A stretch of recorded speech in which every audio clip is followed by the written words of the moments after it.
السلام عليكم ورحمة الله تعالى وبركاته. مرحبا بكم في آخر أخبار الوداد الرياضي. نتمنى أنكم تكونوا بخير، وخا عارف أن معظم الوداديين ما غاديش يكونوا كذلك في هذه الأيام هذه. أزمة تتبع أزمة، والأزمات لا تأتي فرادى. قبل ما نبداو هذه الأخبار هذه نتمنى أنكم كلكم تكونوا بخير، نتمنى أن هذه الأزمات هذه تدوز، وكما يقال الأسد يمرض ولا يموت، ونقولها دوما ترقبوا عودتنا في أقرب وقت. رجالات الوداد ليس واحد واثنان، وسننهض إن شاء الله في أقرب وقت. بلا ما نطول عليكم بزاف، يلا نمشيو مباشرة للتفاصيل ديال هذا الفيديو اللي غيكون داير على سعيد الناصري والمشكل اللي طرا ليه واش غيوقع بفريق الوداد الرياضي، بالإضافة للصدمة لفوزي البنزرتي، وكذلك ردة فعل فوزي البنزرتي مدرب الوداد بعد سجن الرئيس. هادشي كامل والمزيد غنشوفوه في هذا الفيديو، فخليك معنا وما تمشي فين، ويلا نمشيو مباشرة للتفاصيل.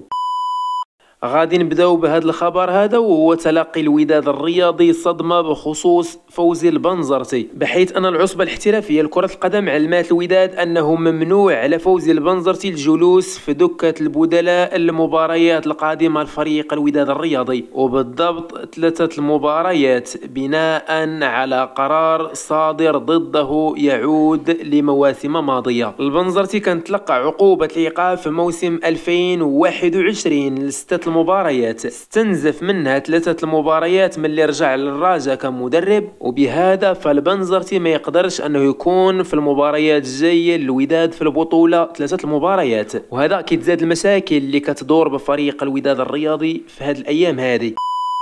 البارح فريمون ما درنا حتى فيديو الا الفيديو اللي كيهضر على المشكل اللي طاح فيه الوداد الرياضي، هو سجن سعيد الناصري واشنو الحوايج اللي غترتب عليه. وكنا قلنا انه غادي يتم عقد واحد الاجتماع لاختيار الرئيس اللي غيقود الوداد في المرحله الجايه. جاوني بعض الرسائل كيقولوا واش هادشي بصح، واش غيتم اختيار رئيس جديد للوداد. بهذه المناسبه هذه نقول لكم ان بحال هذه الظرفيه هذه كيتم تعيين رئيس مؤقت حتى يتم اتخاذ القرار المناسب، وداكشي اللي كان عقد الاجتماع اللي غادي يحدد الرئيس المؤقت ديال فريق الوداد الرياضي. مصادر إعلامية قالت أن فريق الوداد الرياضي شكل لجنة ثلاثية مؤقتة لتسيير الوداد، وغادي يتم في الأيام القليلة الماضية عقد جمع عام انتخابي باش يتم انتخاب رئيس جديد خلفا لسعيد الناصري. نفس المصادر قالت أن اللجنة الثلاثية المؤقتة غتقوم بتسيير أمور الوداد في الفترة اللي جاية. اللجنة الثلاثية فيها كل من عبد المجيد برناكي ومحمد طلال وسعد الدريب. اللجنة غادي ترأسها عبد المجيد برناكي النائب الأول لسعيد الناصري، وغيبقى هو الرئيس المؤقت ديال فريق الوداد الرياضي بينما يتم الإعلان على رئيس جديد يخلف سعيد الناصري.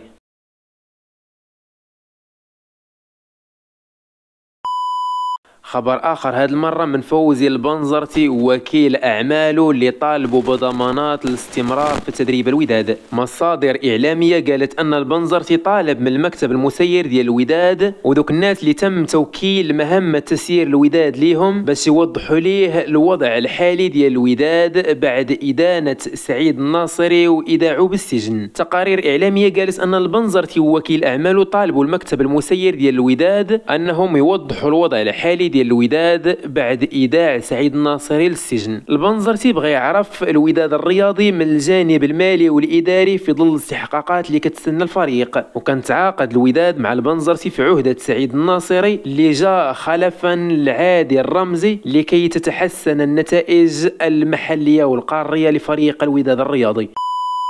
هذه هي معظم الأخبار اللي كتدور حول فريق الوداد الرياضي. مرة أخرى نتمنى خير إن شاء الله، ونتمنى هذه الأزمة هذه تدوز في أقرب وقت، فالفرق الكبيرة بجماهيرها لا تموت. كتنشرتها وكندافع عليها ونعاود نقولها، الوداد في هذه اللحظات تحتاج جمهورها أكثر من احتياجها لهم في لحظات الفوز بالألقاب. كونوا وداديين ودافعوا عن الوداد لنجتمع معا، فنحن نعلم أن البقرة إذا ما سقطت بعد ذبحها تكتر السكاكين. نتمنى خيرا إن شاء الله، أقولها مرة واثنان وثلاث. تعاليقكم وتفاعلكم في الصفحة الرسمية وعلى منشورات الوداد يكون إيجابي ولو لهذه الفترة. إذا كنتم غاضبون من الوداد فأنتم لستم وداديين، لأن الوداد هي جمهورها وهي مسيروها، ونحتاج الآن التلاحم أكثر من أي وقت مضى. نخليو القانون يجري مجراه وحنا نوقفوا وقفة رجل واحد مع فريقنا، فالوداد أكبر من أي شخص. هادشي اللي كاين اليوم، نعاود نقولها، تهلاو فراسكم، نتمنوا خير للمرة الرابعة أعتقد.